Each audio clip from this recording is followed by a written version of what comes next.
Very excited to be joined on the show by a candidate running in the Democratic race for Nevada's lieutenant governor position. Kimi Cole joins us for the first time on the Damage Report. Kimi, welcome to the show. Well, thank you for inviting me. It's always great to talk to people around the country. Really excited to be here. Glad to have you here. Learn a little bit about the race, some of the stakes in the race. But why don't we start off with your history, because I know that you've worked in a couple different areas of politics in the state in the past. So catch us up a little bit on how you got to this position, running for the lieutenant governor's position. Well, that's a long story, but I'm sure we don't have 3 hours to tell it. So, I had a background in construction, and that's been my life all around Northern Nevada. I got involved in the political realm about 11 years ago.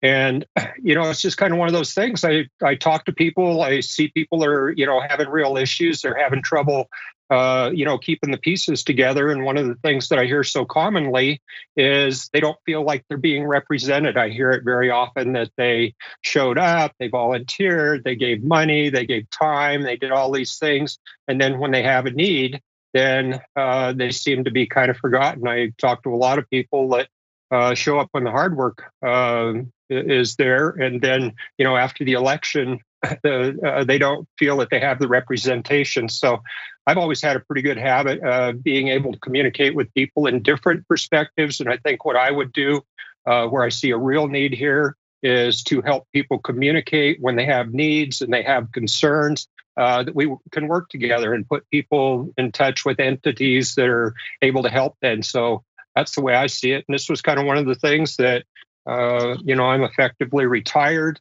and, I spent a fair amount of time hiking and snow skiing and having kind of fun. And I'd hear the news every day of all the stuff that was going on in the world and think, this is just absolutely horrible that we're in a country that's this rich and people are having so many struggles, whether we talk about having housing, whether we could get health care when we have a heart attack. Any of the common issues that come up, not only around Nevada, but around the country. So it's like, what, I can't just sit by and let this go by the wayside. I got to dive in and see what I can do. Now, I do have a real significant background. Like I said, I grew up in Nevada. Even in a previous life, it was all over hunting, fishing, out in the mountains, Las Vegas, Reno, really getting around the state. But this is kind of one of the things that I feel like I'm uniquely poised because of the basic historic possibilities of this race. And I have literally connected with people all around the state, which means I can talk to people just as comfortably, whether we're in the outlying rural areas or whether in the urban areas. So I see that there's a real need. I think the timing is good. And, we're here to see what we can do to make a difference in this world. Okay, well, you raised a lot of points there that I'd like to touch on. Let's jump into one of the last things you said, though. You said you traveled a lot. You feel you're equally well positioned to talk to people who might be in sort of the more urban areas of your state, rural as well. So you're the current chair of the Rural Nevada Democratic Caucus. What are some of the issues specific to rural Nevada that you would be working with people with that you feel like you could represent them on? Well, one of the things we have to realize is different areas, especially rural areas, they're absolutely not monolithic. We cannot say that, okay, here's an issue that is equally going to relate to any of the areas. But as I talk around to people, we will find that there are common concerns that come to the top of every conversation. And I do find it really interesting when people ask me how I talk to people, in all these different areas around the state. And my response is, well, I do a lot more listening than talking. Because if I allow somebody an opportunity to tell me what's on their mind, what their concerns are, then that is absolutely real. And that's where we can go to work and address an issue. But, people are obviously concerned about the economy. Are their jobs going to be stable? Are they going to be able to keep paying their rent? Healthcare is a real big issue, especially in the outlying areas, but in the urban areas as well. Are people going to be able to have access to it in the event that they have a need? And a lot of people, they don't have adequate insurance, or in cases out in the rural areas, it may be 100 miles to the nearest emergency room. and that's very discomforting. And people, I look at it, and I've got kids and grandkids, and one of the big things for me is personally, I like to breathe the air, and I like to be able to drink the water.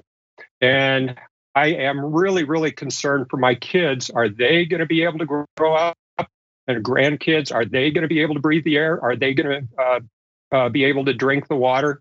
So, I mean, those concerns rise to the top of so many conversations. Plus, our infrastructure. I think the current administration is doing a great job of funding a lot of improvements that are long overdue. So I'm really optimistic there. But, one of the big things that comes up, regardless of where I talk, it doesn't matter where it is in Nevada or even, as a matter of fact, around the country, affordable housing or the availability of housing is such a key issue to so many different locations. And I know that it can be very complicated in different areas. What is their local leadership structure? How does everything operate? But there are key items that always rise to the top. And it's real easy to look at an issue like that and say it's so big and so complicated. How in the world are we going to, ever be able to do anything to make this work?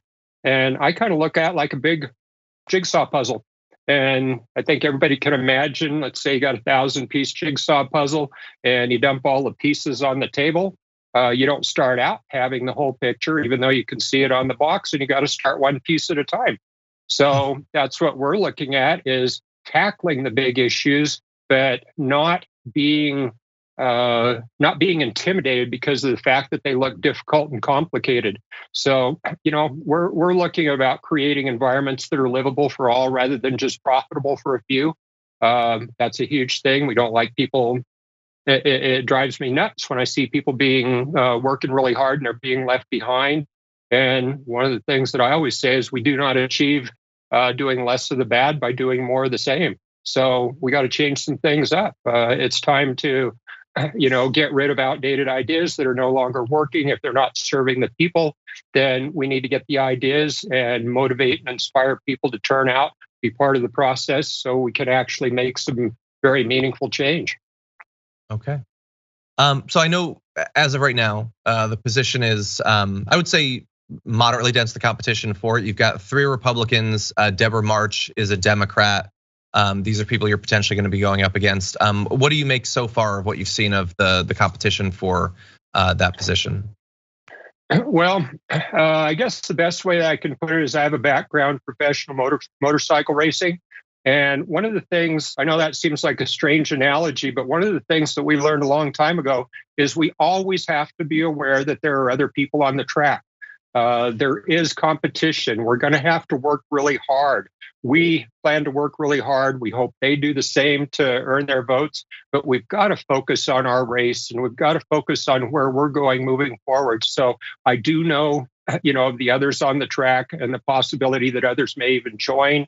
And we've had a lot of talks. We got to focus on what we're doing that's resonating with the most people and stay with that as that's our game plan. That's our plan. We're sticking to it.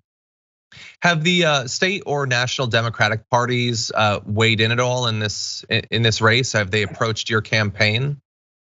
Very little, and there's a lot of dynamics behind that. But I do find that the top of the state and national parties, they don't always effectively represent everybody.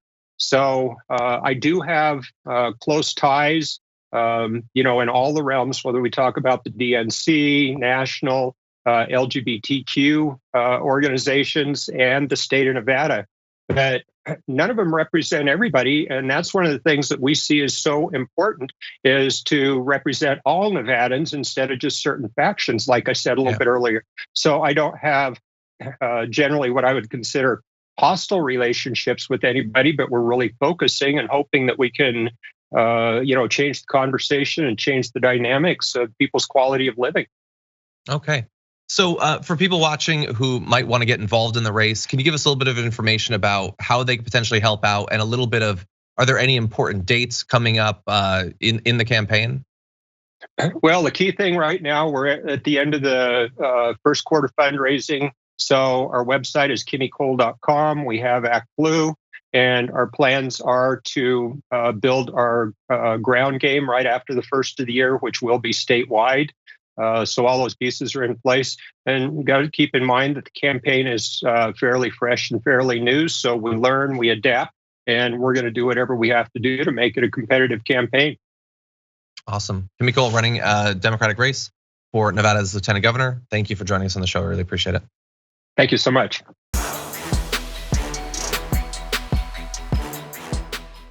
For more political news breakdowns, interviews, stories of activism, and me trying my hardest to care about the occasional big celebrity news story, subscribe to our YouTube channel at youtube.com/The Damage Report. And you can ring the bell wherever it is so you don't miss anything.